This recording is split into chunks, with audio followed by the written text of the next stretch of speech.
And hello everybody, welcome to another episode of Pokéstoric. Yes, it has been a while, at least for me, it's been a while since I recorded. Anyway, in this video, we will be covering 5 prehistoric mermaids. And of course, here's a clip for those who are unfamiliar with the series. Hello, it's me, and I'll be covering what this video will be about. This video has 5 main segments. Each segment is about one subject, whether it's an extinct animal, anime character, mythical monster, or whatever. For each of those segments, you have an artist, me included, who will make Pokemon based on those subjects. This may include evolutions, megaforms, or various other forms. You'll just have to wait and see. Before I show the Pocket Monsters, I do like to educate you on the subject in hand. For example, educating about the Mosasaurus and other information surrounding it. For those Pokemon fans who like details like stats and abilities, I also cover those. Although I'll save moves and comparative details for the final evolutions or biggest form unless multiple forms have something unique to offer. So that's enough from this me, thank you so much for listening, and now back to the current me or whoever they are. Thank you me, and now onto the video. Our first entry in this video is fittingly a fairy tale-like fish, an Eopteryx. Did you say fish? No, we are not doing this. Oh, come on. No! I'll have my fish this video. An Eopteryx is an extinct genus of cartilaginous fish, also known as sharks. However, it was more of a chimera. Like a zebra turkey fish? What? Or the lion, goat, snake thing? You mean the one from Greek mythology? No, nothing like that. Chimeras are actually a group of cartilaginous fish that diverged from sharks around 400 million years ago, and are sometimes called ghost sharks or ratfish. So like a dirty ghost shark? Yeah, let's go with that.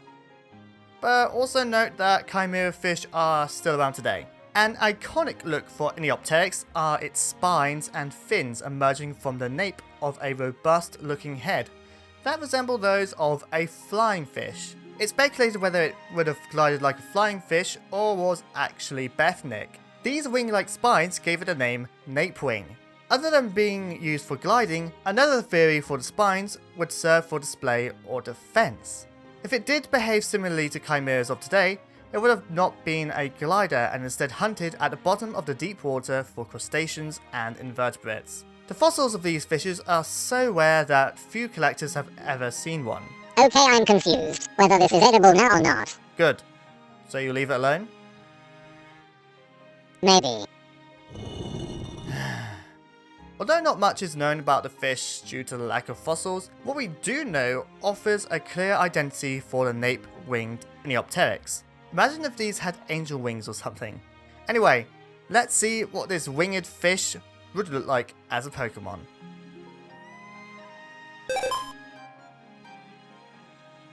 They lived in the depths of the ocean a long time ago. Cupinion uses its wing-like appendages to glide through the dense deep waters. It can also display bright colours to lure potential prey and attract potential mates. Aww. This guy is adorable. As simple as it may be, it is still a creative design, with the bubbly wings and ribbon-like pelvic fins and tail. It fits its type well. Very not ghost, in case anyone gets a bit confused. For stats, Cupinion has the most emphasis on speed and special attack, but is frail on the physical end. For abilities, it has Cute Charm to counter many physical moves, and Own Tempo that serves better against Confuse Ray rather than being intimidated. For moves, we have a good selection.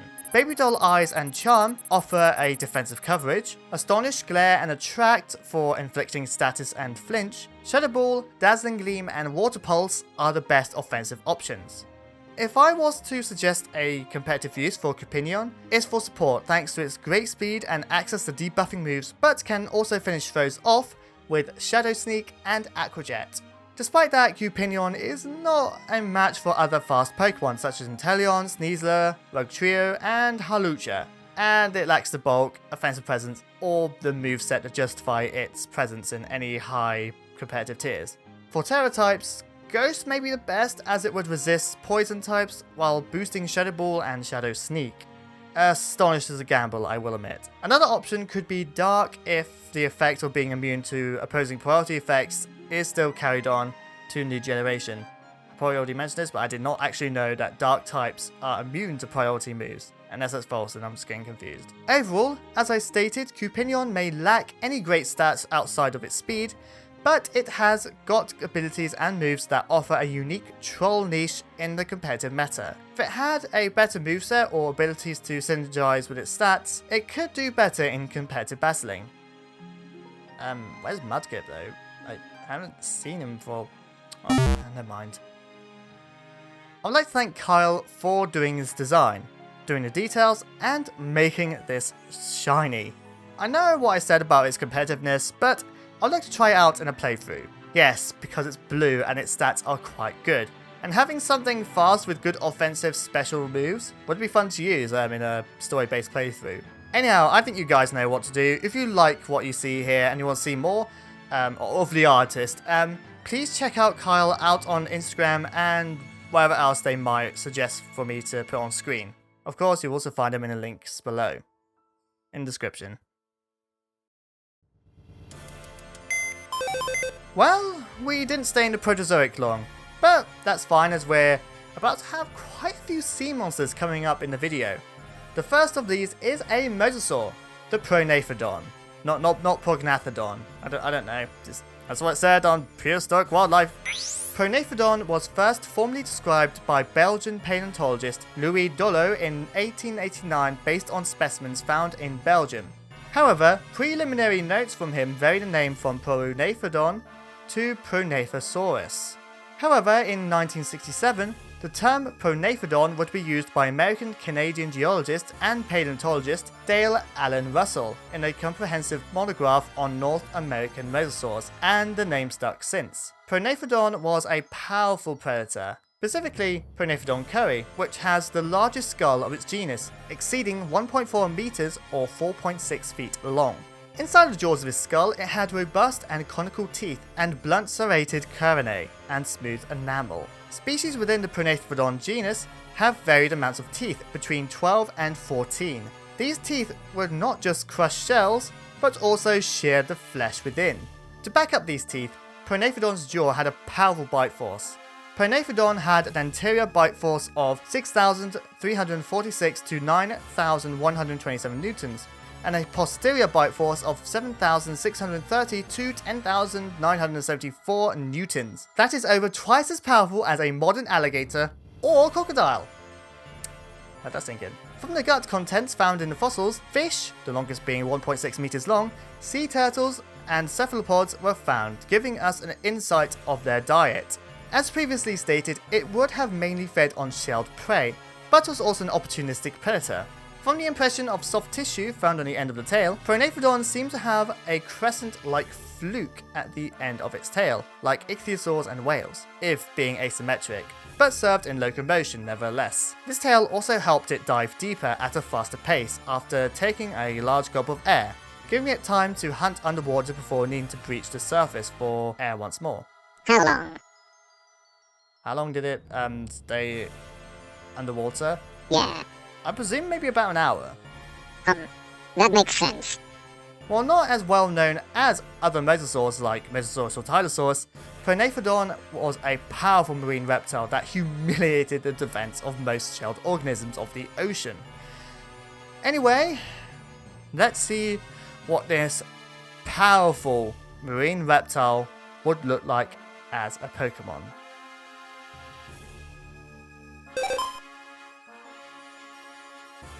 Oh no. Heiss loves stealing and eating Pokemon eggs and are second to none at stealing them. Though they're horribly inept at stealing anything else. They stash the eggs they steal in their elastic throat pouch. If the egg is too large to stash away, they will carry them with their forelimbs while running on their hind legs. Heiss is a very proficient lifter and can even swim quickly when carrying heavy eggs. When times get tough, it's known to throw its stolen egg at attackers, or consuming it for a quick adrenaline boost. Although not a poison type, Heiss often uses its natural paralyzing venom to get out of sticky situations while snatching eggs. They prefer the eggs of Sandal and Agala, but sometimes get a bit short-sighted and steal live Agala by accident. Fossils of Heiss have been found in rocks dating back to 67 million years ago, virtually unchanged from their present form. This is Heiss. I'll be honest, there isn't a lot to say about this design, or at least I can't think to say, except it's an original design and characterized by the egg and throat sac. Also, it has a very sinister dark color scheme. What's this? Oh! It says here that Heiss is based on the Nile monitors and black throat monitors. Thanks, Kip! Also, the dex entry I thought was going to be quite big, not too bad, and also very informative. For any modern Pokédex entries, were maybe not this detailed, but still more detailed.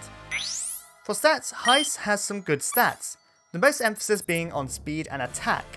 For abilities, we have Poison Touch, Pickpocket, which I haven't heard of until working on this video, and Prankster as its hidden ability. All are good abilities, but Prankster I personally believe to be the best choice. I think, guess why?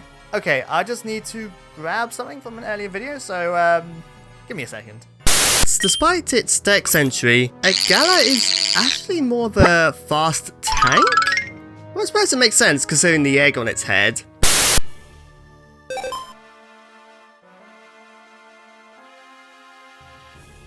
Feroceous terrorized the Melagasian oceans 67 million years ago. They roamed the deep blue sea for any shining objects. Fretful be pearls, crystals, coral fragments, and even prison scales. They often hoard their findings in the sea cave found within territory. They selflessly guard these hoards, even at the cost of their own lives. They refuse to part with even a single pearl. With their massive jaws, they grab hard-shelled prey like clampearl and cloyster, shaking them violently against sharp rocks to crack open their shells. Once opened, they savagely devour their intestines and steal the pearls within.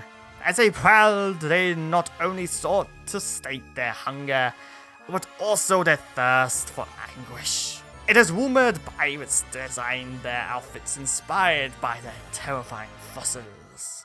Around 200 years ago, prevalent legends spiraled around involving a greedy pirate having been so overcome that he transformed into this Pokemon. Though some claim it's related to the Pokemon like Tyrantrum and Aggron, it's more related to lizard Pokemon like Dunsparce and Salazzle, and even newly discovered the Dunsparce. This Pokemon is almost exclusively seen under the ownership of trainers, with efforts being made to introduce it to their formal natural habitat. However, some theories state that it never went extinct, but this has not yet been proven. Yaha, me mateys, we have ourselves a fine Pokemons. Look at their spotting out and dark, vibrant colors. Okay, I'll stop. Dude, you're too late. Oh, man. Where are you? Well, firstly, you didn't answer my question, also that was awkward.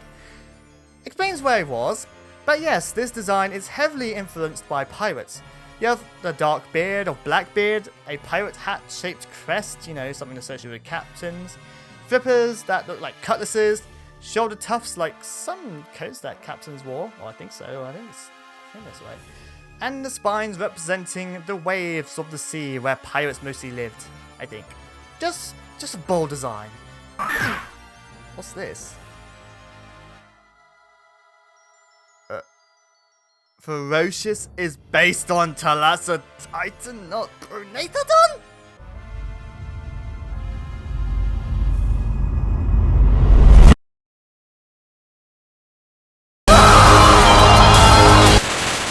For stats, Feroceous has amazing attack with good physical bulk, speed, and special attack. The only glaring weakness is its special defense. For its abilities, we keep Poison Touch, but Pickpocket turns to Stakeout, which I haven't heard about either until this video, and Prankster is now the blunt but powerful Sheer Force. For moves, we have a powerful selection that utilizes Ferocious's stats and abilities. But let's talk about some of the new moves first, excluding the ones talked about before on this channel. Cruel Sphere is like Hyper Beam, but is a physical move that splits and aims at both the target's defensive stats. Of course, I'm unsure how this pairs with Sheer Force. Next, we have Sea Shanty. As you can see, it could get a bit confusing, but I'll try my best to explain. the user temporarily has all its stats sharply raised for 2 turns. After those 2 turns, they return to normal. During the 2 turns the user's stats are raised, all Pokemon, including the user, have a 30% chance to not attack at all. A bit like Sleep, Freezing, or Attract. While Snapping Blast is being shown on screen, Feroceous is certainly about power, but isn't afraid to play dirty with Toxic, Knockoff, and Thief.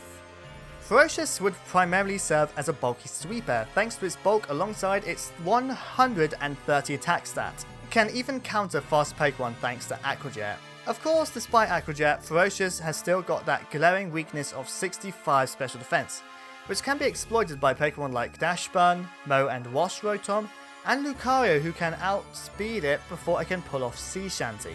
However, Ferocious's HP offers enough bulk to help it survive getting knocked out, most of the time. For Tail types, I suggest Poison or Ghost, as it would not only resist Fighting and Fairy types, but also give moves like Shadow Claw and Poison Fang extra power. Of course, Ground Tail type would offer immunity to Electric, but wouldn't do good against Grass types. Water, Dragon or Dark offers some versatility, so your opponent would have to gamble on your Terra type if they can't see it in Team Preview. Actually, can you? Overall, while Feroceous could be exploited, you may end up regretting it. I'd like to thank Sean Falco, I hope that's the right name I'm using, for doing these designs. I'll admit I did make these shinies, although Sean did guide me with it, and they look great. Also, any of you recognize what the egg looks like?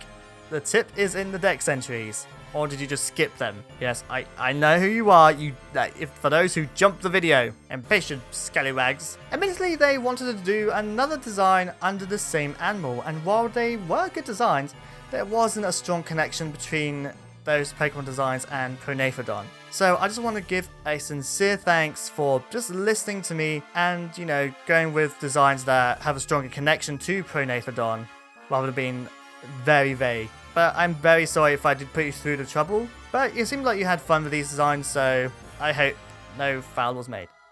Anyhow, please check out their sites that will be shown on screen. Also, you can find them in the description below. I'm not saying this for no reason. Please, check them. Hey, just letting you know that it would be cool if ya told us the animal your Pokémon are based on before letting Chris start work on the video, but then ended up in a crazy state. We love ya work, Sean. We appreciate ya, but no, you can't have Velociton, Sean. Maybe wait till next year, yeah? Anyway, let's continue.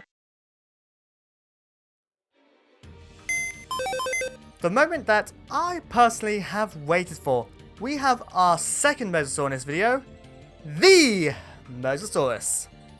Now before I talk about this animal, I will be repeating a few facts that I did talk about in the mini video, but maybe in a bit more detail. Just thought to let you know.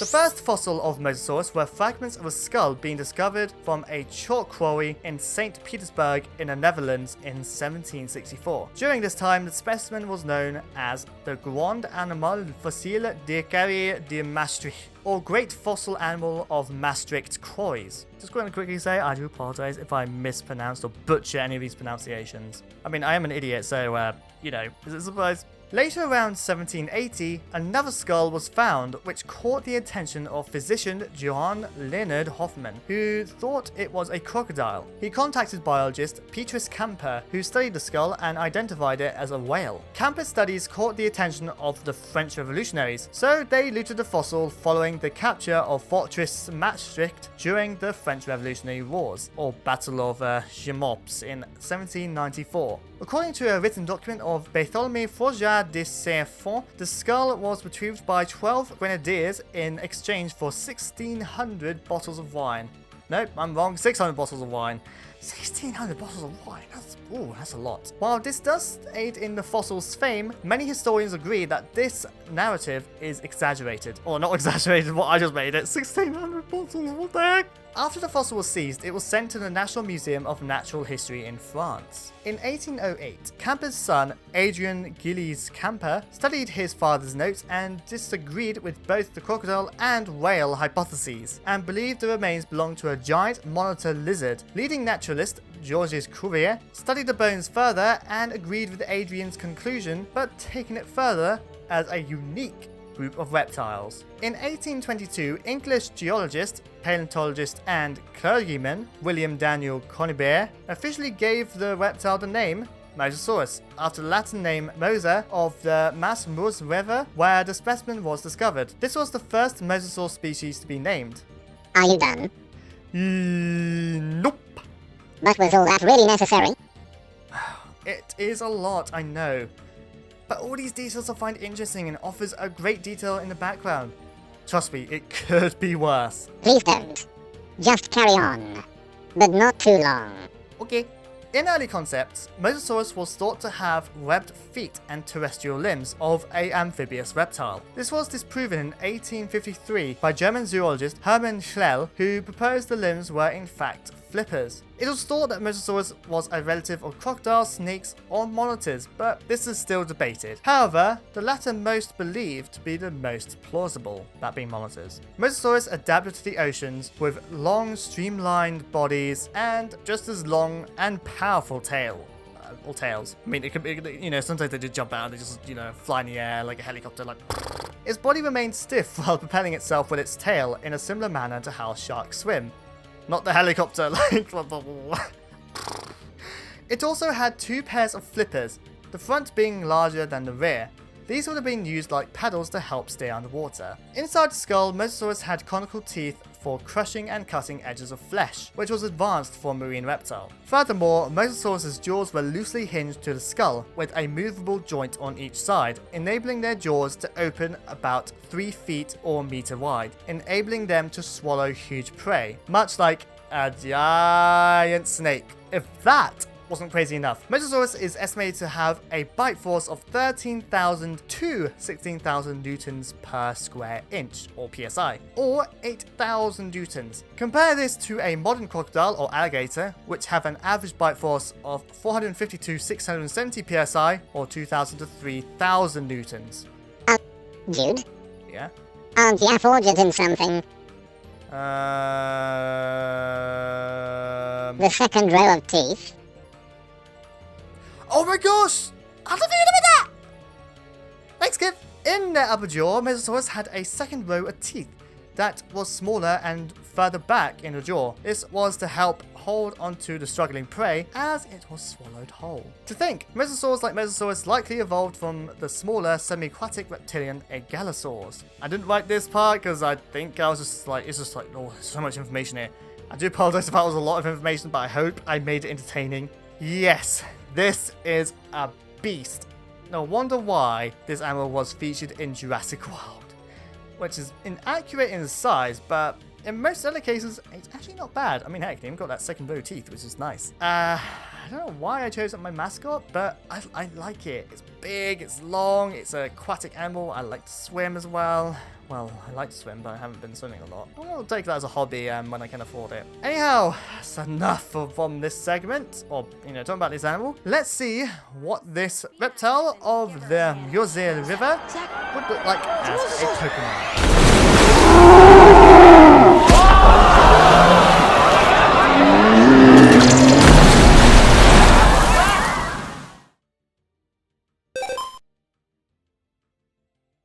Discovered by yours truly, Moszeuvus was an experiment of attempting at fully reviving a Pokemon without the interference of the encasing materials. This proved to be a failure, and the only captive living specimen has degraded since its resurrection. Moszeuvus has the bite force to crush bone, but precise enough to not damage the nutritious flesh. It can also summon waves over 60 feet tall. It's commonly associated to be the rival of Aerodactyl, which it preys upon when given the chance. The patrons have spoken! I wanted to redesign Moszeuvus, and this was the video that my patrons thought it would work best in, which makes sense, you know, it's an aquatic animal, and this is about, well, mermaids are in the sea. You can draw the lines together, can't you? As you can see, Moszeuvus has degraded, becoming more hostile, and not really the one I recognized. For stats, Moszeuvus still has a high base stat total with focus on offense. For abilities, they remain the same as before, again focusing on offense. Now, if you thought the Mega was safe, you'd be wrong.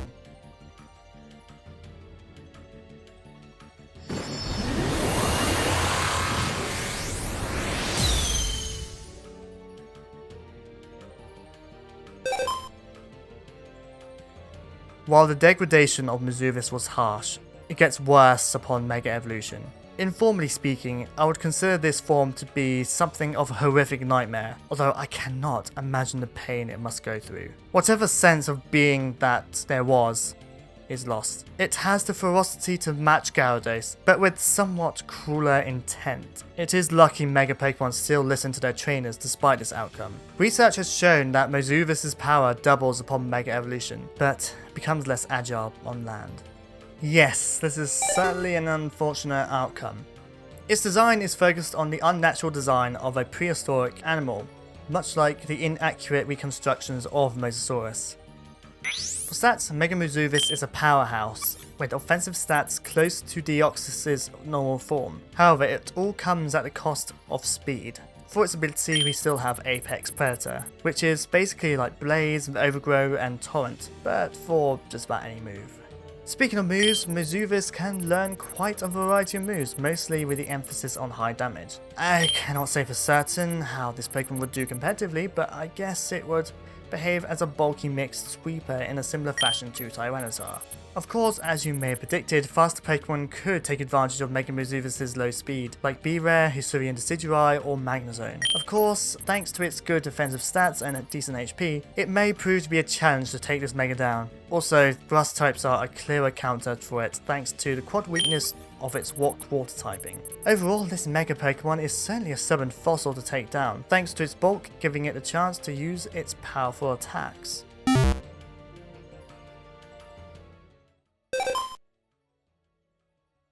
Mozzie is a clear example of how an animal resembles a Pokemon of today. In this case, the round body of a sphere. Although it's uncertain why Mozzie made this adaptation, it doesn't use it to roll around on land. It does, however, walk like a sphere, albeit more clumsily. I wanted to make a friend Pokemon for my mascot so bad. And yes, his name is a bit lazy, but I wanted it to be cute. And yes, I used Sphere as an influence, as well as Totodile and Fuecoco, to make this design. The colours are also inspired by an old sketch I made of Moszeuvus back at college. In case you're wondering, this Pokemon is actually a separate individual from, the one you've seen a lot on the channel. I love my baby and all, but sometimes I just want to have something to cuddle on the sofa, I mean, ask Mudkip, but he's not a cuddler, he's a snuggler, if that makes sense. He wants to sit by me, but doesn't want me to cuddle him if I try. He just squirts at my face. Like, just pure scold. Took me a week to get the last burn off. For stats, Mozzie is especially bulky with good special attack. For its abilities, Mozzie mostly relies on bulk except for Swift Swim. As you can see, Mozzie is currently a unique revived form as it is revived as a pre-evolved form instead of being the same stage as Mammoth. Now, let's see the new face of Moszeuvus, my mascot.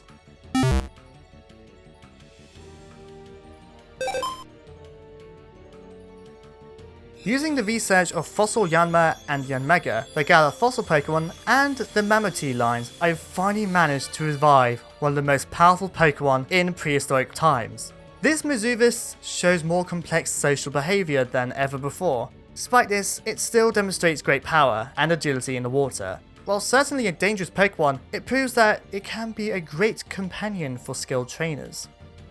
I have finally done it! It took some time, but I finally managed to create a pseudo-legendary fossil Pokemon, or should I say, purely resurrected prehistoric Pokemon. With this design, I wanted to give it a jollier personality while still showing power. It wasn't easy trying to create something new while sticking to the foundation of the original design, but I believe I did a great job. Oh, I also looked at Yu-Gi-Oh! Monsters for this design, mainly the Water Dragon from the GX series. Oh, and this is the same individual of Moszeuvus I originally revived, the one I did all those years ago. I'll explain more about it later, but I feel that reviving these Pokemon will require a bit more effort. For stats, Moszeuvus may not be the fastest, but compensates with bulk and power. Also, it's now more of a special attacker, although it still has good physical attack. For all abilities, we have two new abilities. First, we have Special Attack Boost, which is like Speed Boost. Yes, this is a powerful ability to have. If it needs to be nerfed, it could activate every other turn instead. For its hidden ability, we have Alpha Predator, which works like Apex Predator, but isn't as powerful and activates earlier. While Moszeuvus is powerful, it can become even more— Can I ask something? Yeah, sure. Wouldn't a pseudo-legendary Pokémon need to evolve twice to be considered one? Ah, that does make sense.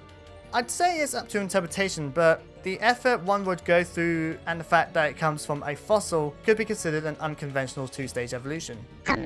Yeah, that's cool. It's good to break the mold. Sometimes. Thanks.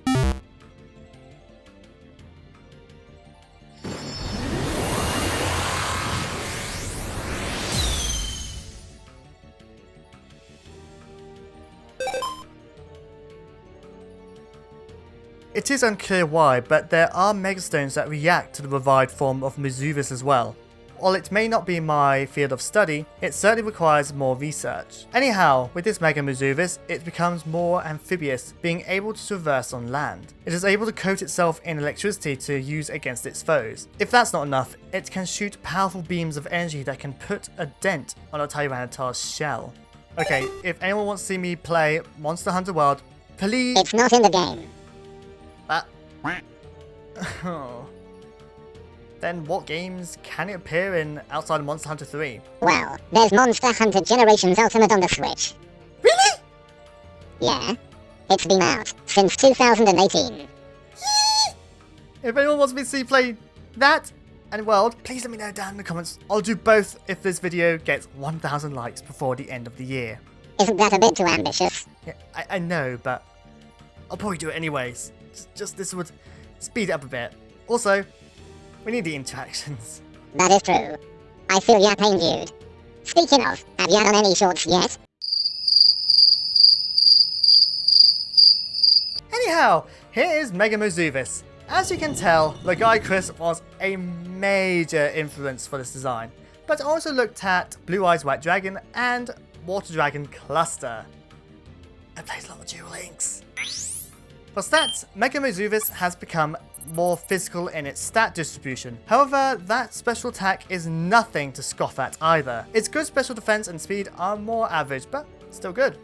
For its ability, we have Apex Predator, which is a good thing as it's a great ability in my opinion. So for moves, we have a great variety. While we have a couple of new moves, I'll just be talking about Oceanic Bash, which is like Double Edge but becomes like Aqua Jet in the rain. Like before, I cannot say with great certainty how Mega Moszeuvus will do competitively, but I believe it will be an amazing sweeper if I say so myself. I can imagine it being in Ubis thanks to its stat total and ability.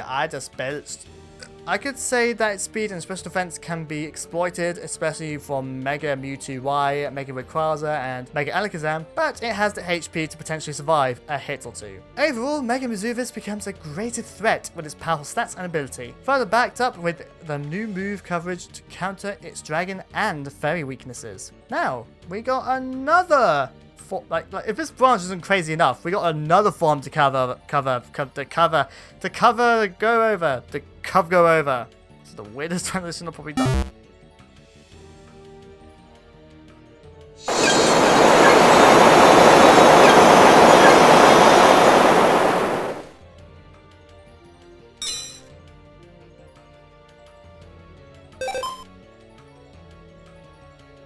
As if unlocking Mega Evolution wasn't enough, the strong bond I have with my Moszeuvus has granted it the ability to access its bond form. If Ambition had a form, this would certainly come close to that idea. It is now able to swim in both the water and the air with angelic grace. The wings are actually flippers, while the hair-like structures are specialized scales seen in certain Pokemon of legendary status. The biggest mystery is its tail, which is still a mystery at this time.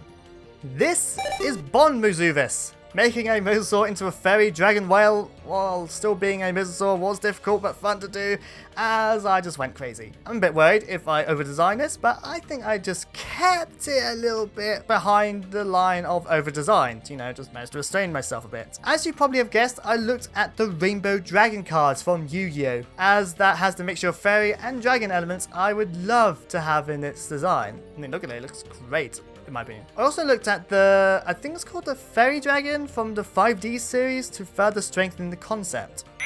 For stats, while its base stat total isn't as great as Mega Moszeuvus's, it still has great stats. To further separate the bond form from the Mega, we still have access to these abilities that boost its versatility.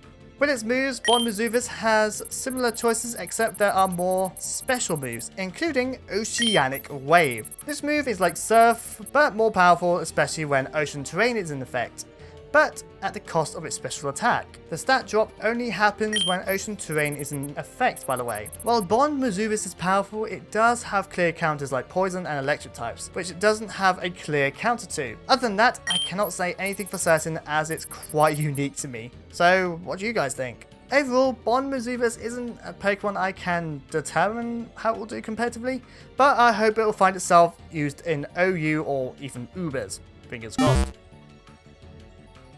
I would like to thank my patrons, or patron now, because, well, actually, there's a lot of stuff going on with Patreon, but I'd still like to thank them, nevertheless, for their support that they've been giving me so far, and, you know, helping me decide to redesign Moszeuvus for this video. If you'd like to have an influence in these videos and my designs, while the page is probably down by the time this video is out, you should still be able to find a link in the description below. Just keep in mind that it might not be ready yet, but you know, please consider it. If not now, then sometime in the future. It would really mean a lot. Oh, and before I transition to the next segment, here are the shinies, although I'm going to show them at a time. So here we have the fossil forms, then the revived forms of Mozzie and Moszeuvus, and finally Bond and Mega Moszeuvus. Oh, and also, because Bond, you know, has these like colors now, I have made Bond forms reflecting myself. So, you know, the blue eyes and the brown hair. Yeah, both the regular and shiny form you can see on screen. What do you think? I actually decided to shift the hue a bit when it comes to creating, like, in certain elements, there's like a bit of shift in hue and saturation. I thought, you know, it's a bit more varied rather than just being one color or two colors. Oh, and Mudkip, I remember what you said about my Mega Moszeuvus design, so suck my mint chocolate lollipop. From a large sea reptile to a large foe sea reptile, we have Basilosaurus. Basilosaurus was first discovered in what is currently known as the Valley of Whales in 1834. It was later named by American paleontologist Richard Harlan in the same year. Just a quick note to prehistoric wildlife, you may need to change the date as Harlan couldn't have named the animal after his death. This was the first prehistoric whale known to science. However, the animal was initially thought to be a marine reptile, hence why Harlan named it Saurus, meaning lizard in ancient Greek. It was not until the infamous paleontologist Richard Owen studied the remains and confirmed it to be a mammal. Due to this, Owen proposed the animal to be renamed Zeuglodon, meaning yolk teeth, but the name Basilosaurus was already officially registered and cannot be changed. The name, Basilosaurus, was once a wastebasket taxon, where different animals were clumped under the same name either due to laziness or uncertainty, before the name was re-evaluated, leaving two species currently in the genus. In 1845, Dr. Albert Koch tried to make quick money by dazzling the public with the discovery of a sea monster he called Hydrakos. As a matter of fact, this was just a collection of bones from Basilosaurus and other animals to create a chimeric specimen, which was pointed out by scientists when they realized the bones were all from different ages and time periods. This led to the public realizing the discovery of Hydrakos was a scam. Basilosaurus was not just the apex predator during its time, but also among the largest animals as well, during the Eocene. The largest whale and animal to ever live is the blue whale. Even for an extinct whale, Flipteron was a sperm whale that grew large enough to be a fierce competitor to the fearsome Megalodon. Also, can I just quickly say, while I haven't read any articles yet, there is a discovery of an even larger animal that people say is heavier than the blue whale, so I'm not out of the loop. I read the headlines. Basilosaurus had various kinds of teeth, such as canines and molars, suggesting it was able to chew its food before swallowing. This is evidenced when its fossilized teeth have shown heavy wear. Its relatively small skull resembles those of mosasaurs that swam the oceans decillions of years earlier. I hope that's the right terminology for tens of millions of years. Inside the skull, it had quite a small brain. This led scientists to believe that Basilosaurus wouldn't have been social animals or able to echolocate. However, their ear structures were quite complex. Another species of Basilosaurus, B. Isis, was discovered in Egypt, but others have been found in the Middle East, Pakistan and Peru. A complete skeleton was found in 2015, with an estimated 58 vertebrae that took several attempts to reconstruct. It was also found to have hind limbs that are more intact compared to modern whales. These limbs have primarily aided during mating between the two whales. Surprisingly, modern whales still use these hind limbs to help stabilize them during mating. Basilosaurus lived in the warm tropical oceans of the Eocene that were abundant with seagrasses. Basilosaurus wouldn't have just hunted marine animals, but animals on land. Specifically, prehistoric elephants that were too close to the water. It would have hunted like a modern orca/killer whale when hunting seals. Basilosaurus likely didn't dive very deep due to the orientation of the spines showing the muscles were too weak for such feats. Plus, its spines were quite hollow and full of fluid. A random fact about vertebrae: people in the US used the fossilized bones as furniture in the 19th century, not knowing what they actually were. The prehistoric whale lacked a blowhole like modern whales have. Some people might not know what a blowhole is. Oh, right. Blowholes are basically a single nostril on top of the whale's head and plug themselves while the whale is underwater. When they surface, they expel a ton of air from this hole, spraying the water that has rested on the plugged nostril. This is known as a blow. Oh, and they aid in echolocation. A bit much, but that'll do. Gotta do it right. Anyway, Basilosaurus instead had nostrils on top of their snouts that would have behaved similarly except for the echolocation part. Basilosaurus died out in the Eocene-Oligocene extinction event, which possibly included volcanic activity, meteor impacts, or a sudden cooling of the climate disrupting the oceanic circulation. Whew!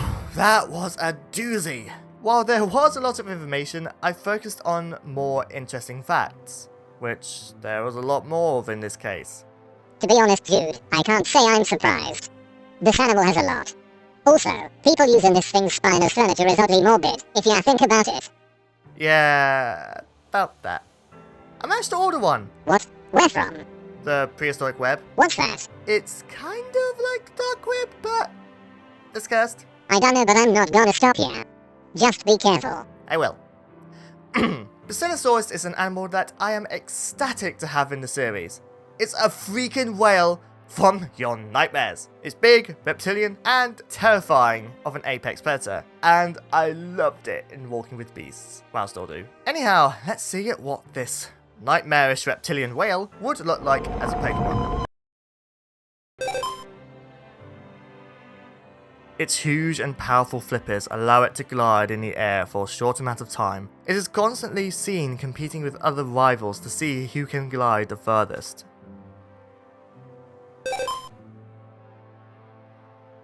Flipteron are almost always seen gliding above the surface of the water, training themselves to soar further than the rest. Once it begins evolving, it leaps above the water and flies into the clouds. This is Flipteron, and wow, it's flippin' big.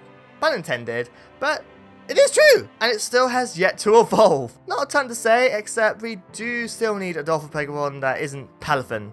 Well, it's the hero form I don't like. I like the little baby dolphin one. I just think it needs a better evolution. Don't get me wrong, I like the superhero idea. The SpongeBob superhero alien thing, really cool, but it needs to have another look at. For stats, Flipteron is actually quite rounded, although speed and special attack are its specialty. For its ability, we have Damp, which I wished I had when I encountered a shiny Graveler back in Pokemon Diamond. Not Brilliant Diamond, regular Diamond. Anyhow, as I said, this is going to evolve, as if it's not big enough already.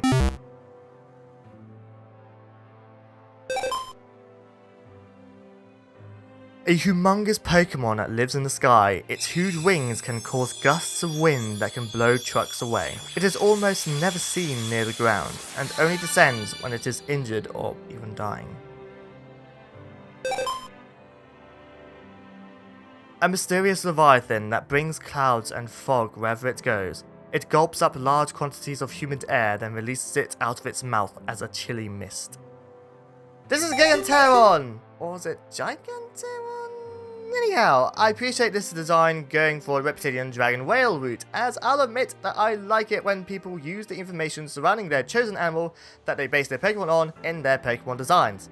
In this case, Basilosaurus once been thought to be a reptile. Just need a saddle-like hump and we're ready to ride!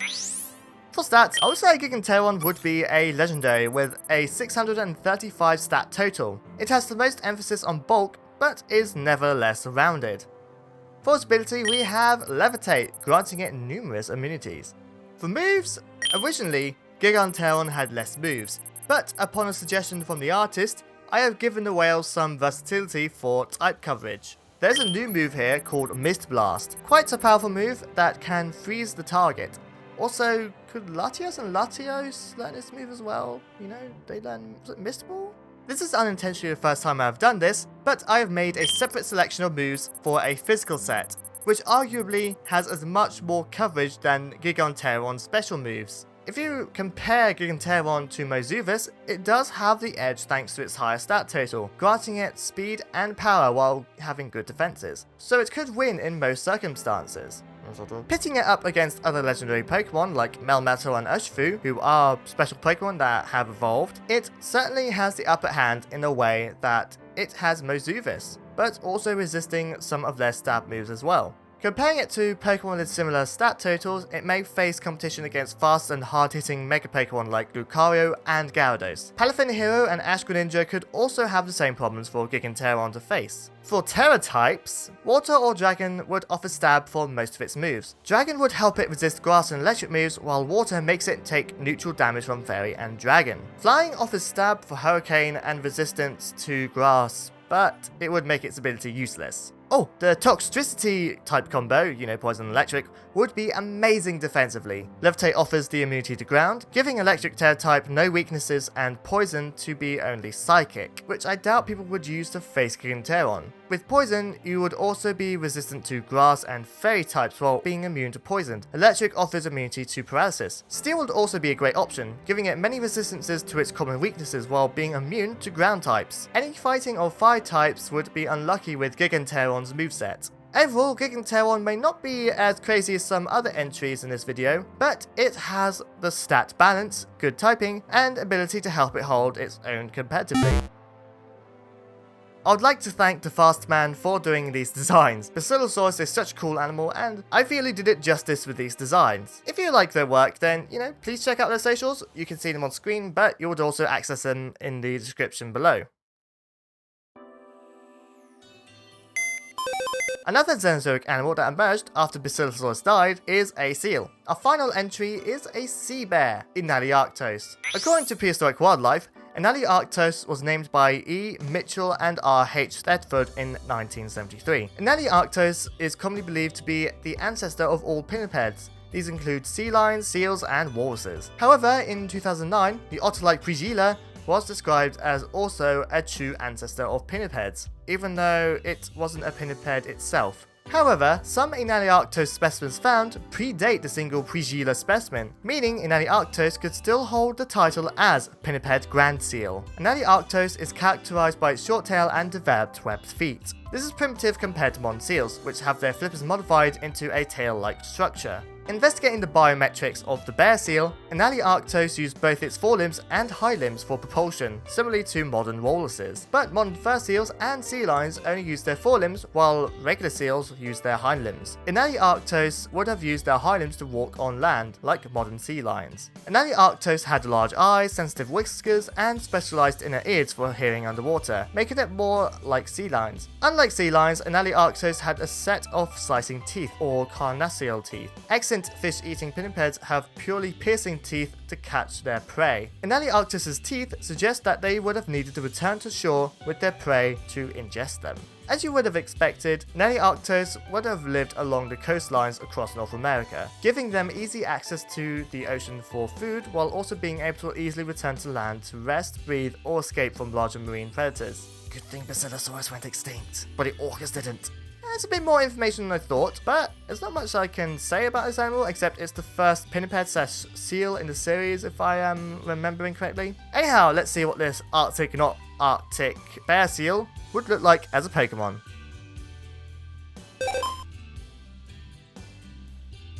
As its classification suggests, Arcteal shares many similarities to Pokemon like the Sphere line, but with traits like Ursaring and Breezel. Despite living in the tundra, Arcteal are quite adaptable to warm temperatures as well. Arcteal oddly behave like Caracosta, where they lay their eggs in the sand in holes they dug up with their claws. However, they keep an eye on them like a bird Pokemon would. Okay, the last sentence, or last two sentences, came to me while I was writing the Pokédex entry. And yes, in case you forgot, all breedable Pokémon lay eggs. Even mammalian Pokémon. That does sound very unnatural, but you gotta remember monotremes exist. Anyhow, this is Arcteal. While not the most complex design, it's still adorable and is distinguishable from other Pokémon or real-like seals. Real-like seals? What the bloomin' heck is that right there?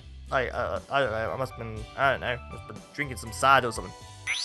For stats, Arcteal has it okay, but nothing astounding, mostly focused on its special stats and speed. Of course, it does have some good abilities. Swift Swim makes Arcteal's speed 160 in rain, and Tempo serves better off for immunity to confusion. Resolve is a new ability that is a special version of Guts. While subtle, it does bring Bane back into play. If there was an item like the Bane Orb, that would help Arcteal greatly.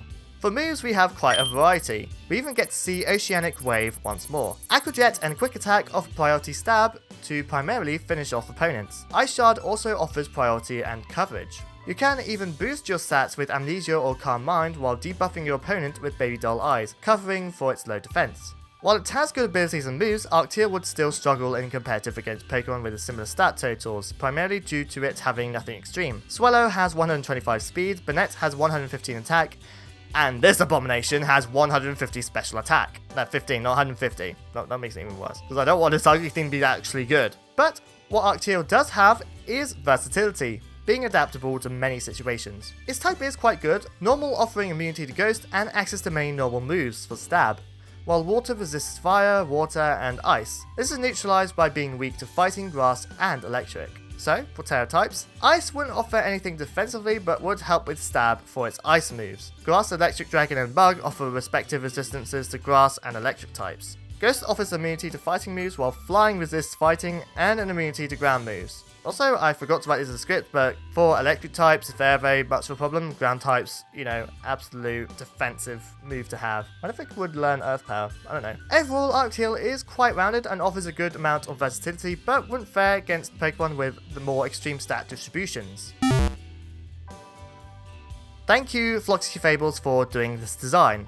It's so cute, and I don't mean this in a mean way, but very simple. I hope I did a good job at making it interesting, but not trying to go overboard with it. Personally, this is a personal opinion, but I sometimes like Pokemon designs that are not overly spectacular, if that makes sense. Sometimes you just need a design that, feels a little bit more grounded, doesn't need to be having a crazy gimmick or that. Sometimes you just need something that is, while it's appealing, is not trying to be overly appealing, if that makes sense. I'm trying, I don't know how to put it. Anyhow, if you like this design, please check out Floxy Fables on their Instagram or whatever other site they want me to show on screen. Also, again, and I cannot emphasize this enough, please check the description below.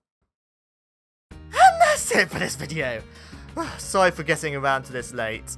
So, to make up for my shortcomings, especially since this video is like quite a few months behind, I have decided to let Mudkip determine my punishment. Okay, lay it on me, Kip. What's gonna happen?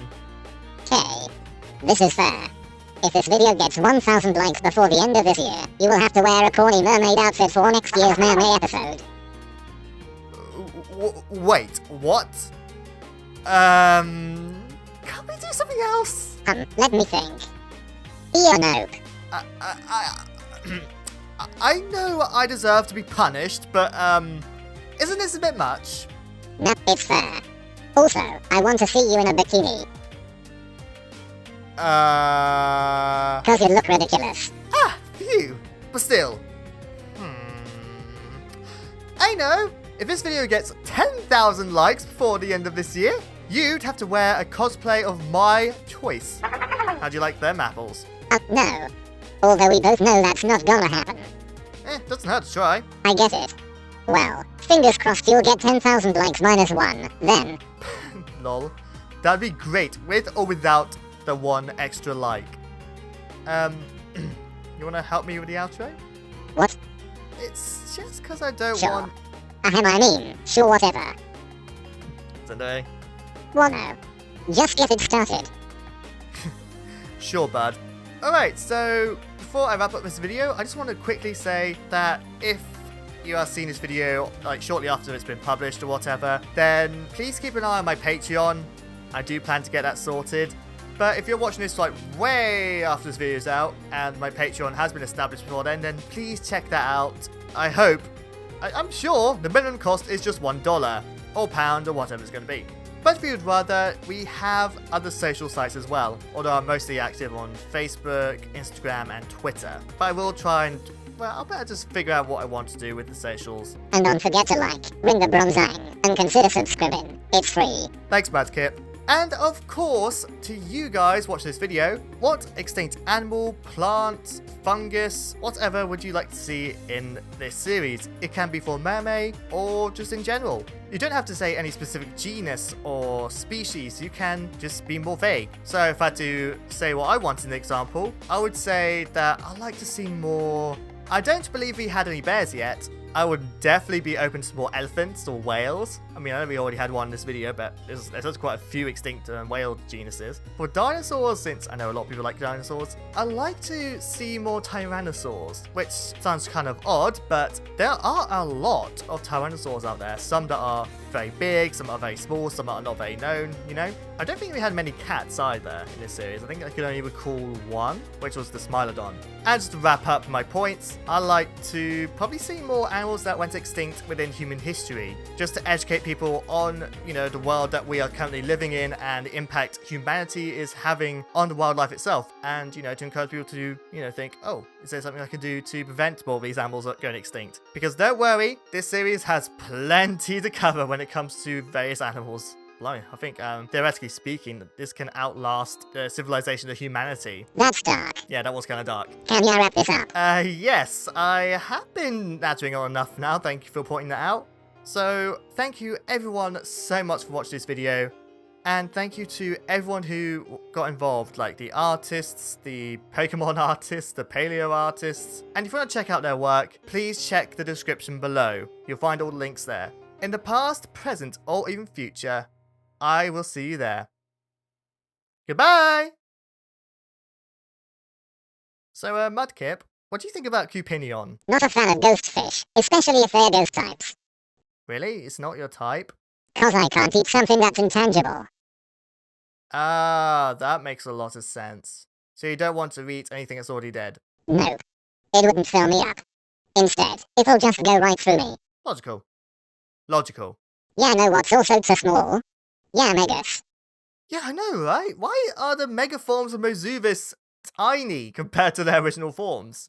Apathy? Yeah, I think I would have to change the fact that they are probably 2 foot taller than their originals.